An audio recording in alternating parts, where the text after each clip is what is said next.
An Unexpected Future by A-Series on AO3. Episode 24, Chapter 24, Going Home. The week of work studies was a whirlwind of equations, math games, and a frankly frizzy amount of small-scale time traveling. It wasn't easy for Five to keep track of what time it was, or what prototype they were currently on. Working with the three of them was exhilarating, though. Five actually felt challenged as he and Nedzu worked their way through the necessaries math to figure out when in time Five might be able to travel. Yariozu was a quick study, and she soon was able to start pointing out errors in their formulas. Nedzu also took the time to take her out on the streets and meet with some big wings behind the scenes. But Five wasn't allowed to go on those. Figuring out the math of the universe wasn't exactly in Hatsume's wheelhouse, but she was no less brilliant, zipping around and happily typing prototypes over prototypes, troubleshooting her way to something that would actually work, while also working on some sort of side project with the purple-haired Gen Ed kid. Hear any rumors lately? Five asked him at one point. He didn't get the reference. Should we be worried that you're spending so much time with Nedzu? Aizawa asked, a tone of teasing in his voice, as Yamada drove them home. He might rub off on you. You've got that backwards, Five said, his grin sharp. You'd be better off worrying that I'd rub off on him. Both Aizawa and Yamada snorted. The four of them lapsed into a comfortable silence, Five playing with the edges of his sleeves, as he muddled how to phase his question over. But really, it's been good. We're really close to figuring it out. Really? That quickly? Yamada asked, glancing at Five in the rearview mirror. That's amazing. I guess that's why they call you all the geniuses. Of course, Five said, sitting a little straighter, his hands clenched in his lap. When the time comes, would the two of you come back and help me save my siblings? Five could hear both of their breaths catch. Yamada recovered first. No fair! Why'd you have to ask me while I'm driving? I can't give you the proper hug like this. Eraser, give him a hug for me. Aizawa eyed Five. Do you want a hug? No? Five said, bewildered. Then I won't. Aizawa decided, settling back down. Eraser! What Hisashi is trying to say, Aizawa said, raising his voice, is that we'd love to go with you. Of course we would, Yamada agreed, his grin sharp and wide. I've been waiting to have a conversation with your old man for ages. Five snorted. So you've said. But even with their reassurances, he couldn't help but feel uneasy. Is this really something you can agree to so easily, though? I know it's time travel, so, theoretically, we could just come back a few minutes or even seconds after we leave. But I've messed this up once before, and we might get stuck there. You both have your students and families to think about. The car jerked suddenly as Yamada pulled off to the side of the road, unbuckling as he turned to face Five, his hair almost completely flattened on the ceiling above. Five. Five's breath caught in his throat, a swell of emotions in his chest. Yamada called him by his first name for the first time. It's natural to be nervous. There's definitely a lot of room for error here. As the saying goes, no plan survives first contact with the enemy. But the thing is, between the four of you, I have every faith that you will come to the right answer. The rest of the problem lies in convincing your siblings to leave and making the trip. And to do that, it'll be safer if we went with you. That's why you invited us, right? Five gave a slow nod. That and I trust you. Yamada dove over the armrest, enveloping Five in an awkward but tight hug, tears in his eyes. We trust you too, kiddo. Wouldn't trust anyone else with the job. Five found himself hugging back just as tightly. Aizawa waited until Yamada was pulling back and their moment was over to add, "That said, we really do have things we need to get done. So if we can just come back within a few minutes of leaving, that would be ideal." I've chuckled. "Believe me, that's what I want to." "Then we should make sure we all have all the tools that we need to make that happen before we leave, both on your end and on ours." "That's what we're trying to do," Five agreed, before taking a breath and correcting himself.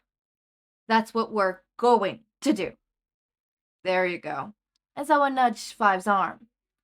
"Just give us the word." Yamada gave him an encouraging nod. "We'll be there." Five smiled back at them and wondered if this is what it's like to have parents.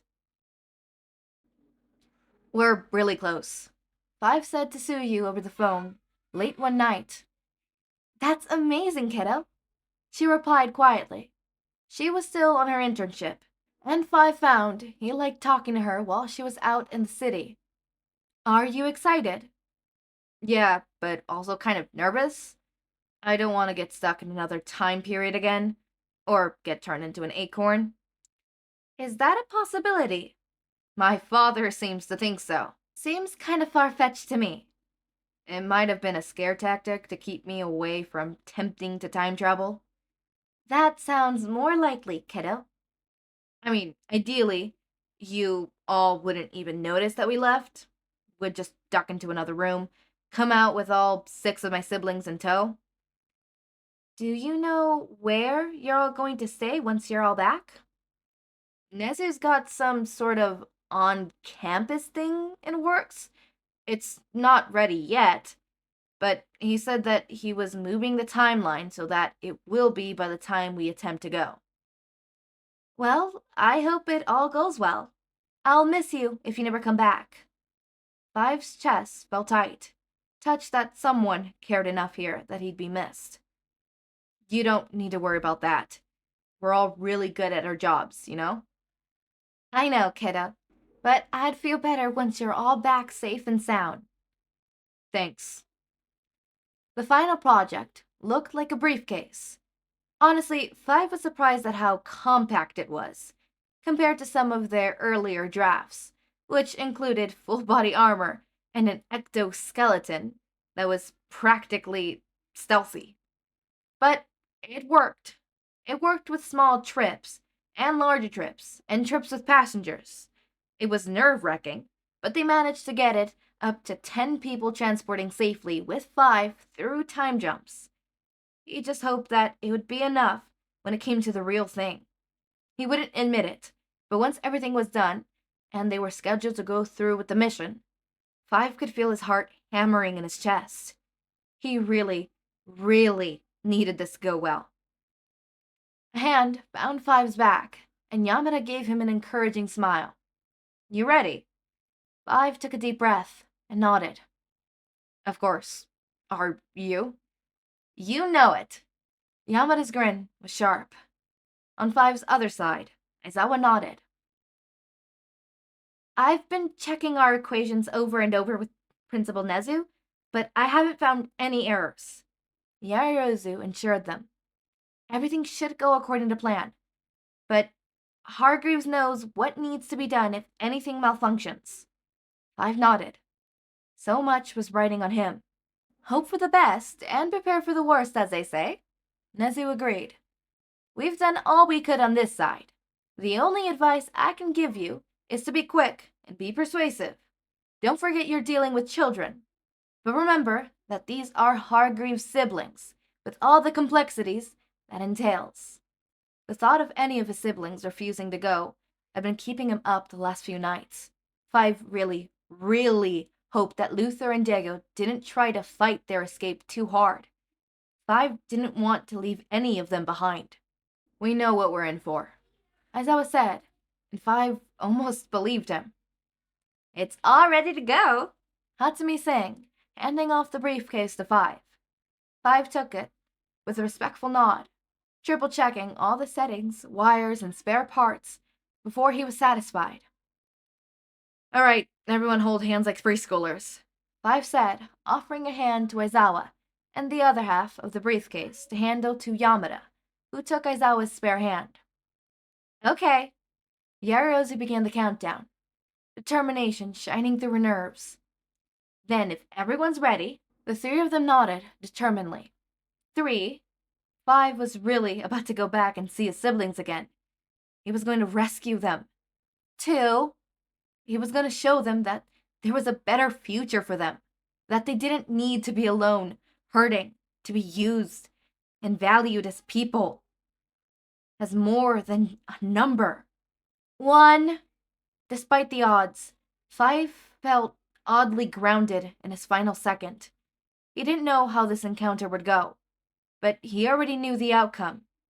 Go! The three of them disappeared as Five activated his quirk, a confident smile on his face. And that's a wrap! Oh my god. Oh my god. Isn't that nice? Isn't that cool? Oh my god. That's it. Okay, so here is the notes. So the note basically said that, I'm just gonna read this part word for word. Or everything, word for word. And that's a wrap. Can you believe we're finally here? Thank you to everyone that supported me throughout the making of this fic. A very special thanks to Kira and 1,001 paper boxes who helped beta read this fic throughout. And Eden for being my eternal cheerleader. I don't have any plans on making a sequel, but I know that a lot of you have ideas of where the story could go from here, and I encourage you all to write them. Just make sure to list this one as a related work, so we can all find it. As for me, I'm gonna continue to write chill, Shinso-centric fics in my super niche corner, and I'll invite anyone who's interested to join me. I'm definitely gonna at least take a read, which is, there is already two, there is one inspired by, it's literally called All Aboard. Hold up, I'm pressing it. It's a one shot, and oh, okay, I love that. I might take a jab at this. They give permission to go ahead and write a sequel for them if they want, so I might take a jab. I don't know. It might be a little side project that I work on. I mean, this is very interesting. I might take a jab. What do you guys think? Should I take a jab and then podfic it? Opinions? What do you think? I don't know.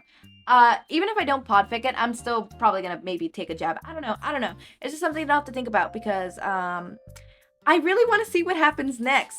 And, if I have to write it myself, then so fucking be it. I will. Alright? I got into fan fiction because nobody else writes a lot of Shingeki fics. So what am I gonna do? I'm gonna be the underdog. I'm gonna write all the fan fiction for the underdogs. Shingeki, gonna write fan fiction for that. Ochako and Toga. There's not many fan fictions out there for Ochako and Toga. So what am I gonna do? I'm writing the fan fiction. You heard me. I'm saving the day single-handedly. Anyways, as always, my raindrops, make sure to eat, sleep, drink water, take your meds. Have a wonderful day or night. Link to my Discord server and socials are down in the description. Subscribe to see more of my content, and thank you so much for watching.